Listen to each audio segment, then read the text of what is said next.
Joseph to come in and attempt to interpret his dreams. Joseph was successful.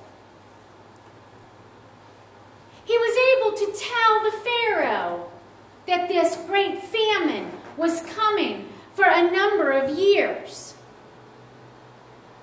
Because he was successful at this, the Pharaoh made Joseph the highest ranking official in Egypt. Also, because of this, Joseph was able to put this great campaign in place to store grain and other food to prepare for this famine.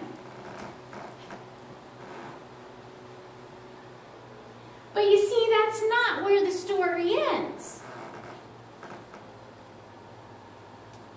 This famine doesn't just affect those who live in the heart of Egypt, but it begins to affect those who even lie outside the town, which is Joseph's family, his brothers, his father. Now, they were a family who was well-to-do at one time. And so they need to go into town and seek help from this store of grain that Joseph has made. Joseph recognizes these brothers. These brothers don't recognize him, however, because it's been quite some time. So you see, he begins to think, you know, they messed with me because they didn't like me.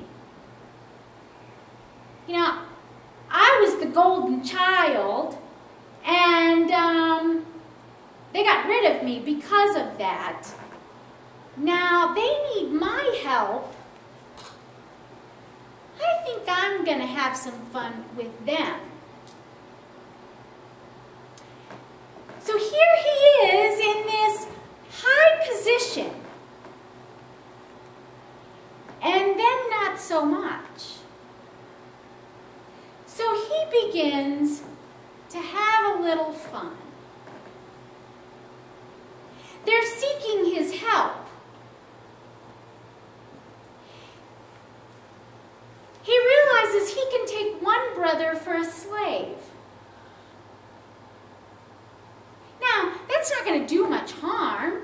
I mean, the brother's going to be able to be fed well, taken care of. He won't be harmed. And the others, he can send them off with food, make sure that everyone is fed. But let's see. Maybe he can put some things in the sacks and just maybe they can be caught as thieves. Let's give it a try. But then his plan doesn't go quite as he thinks. But see, as he puts all this in motion, he begins to hear remorse in the voices of his brothers. The brother that he plans to put in slavery, the younger brother, Benjamin, they start to plead for this brother. Well, they've never heard that before. He never heard that from them before. Could this really be his brothers?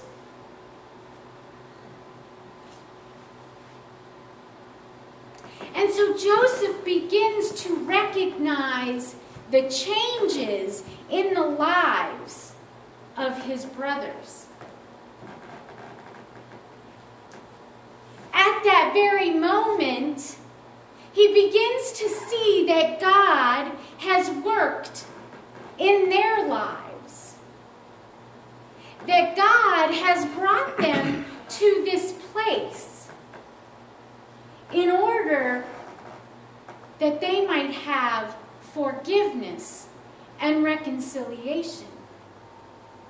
Now you see, this is the place where typically pastors tend to stop short, in my opinion. And this is where the sermons are done.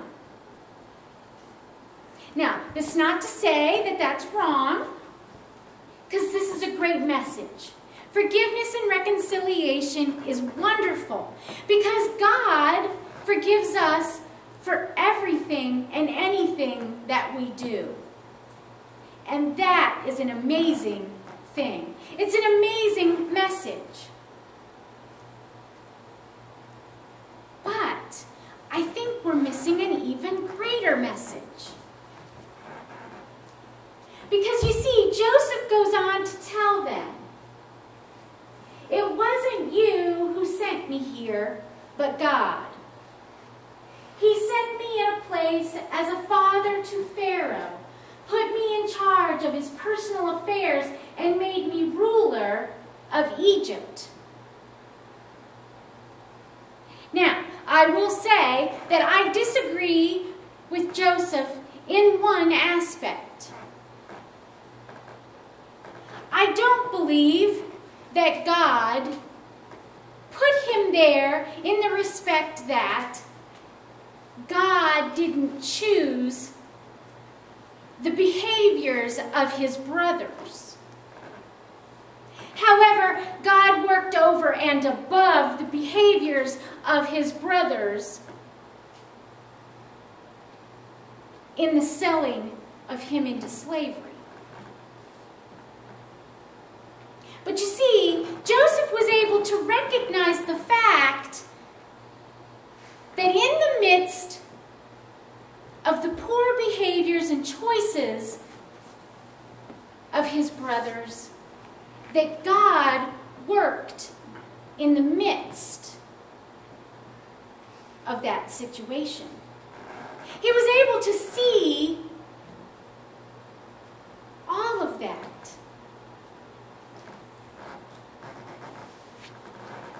Rick Morley writes that God promises to be with us through it all.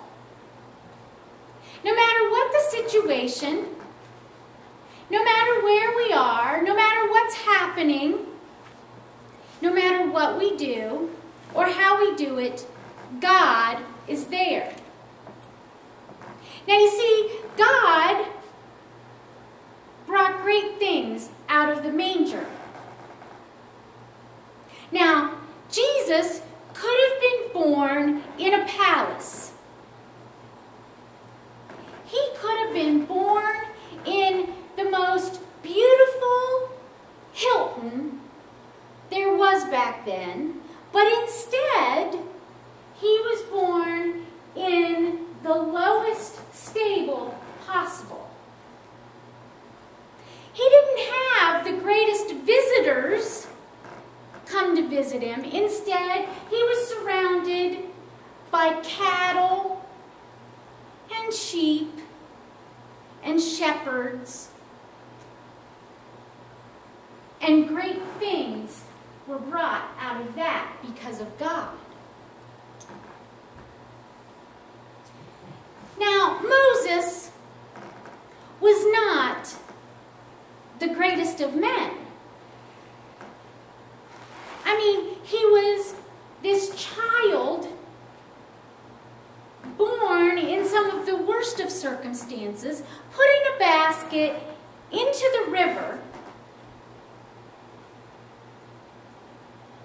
raised in mysterious circumstances. He rescued slaves, was chased by one of the greatest armies, and took people across a divided river.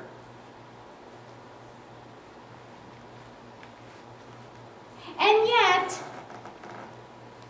great things came out of that because of God.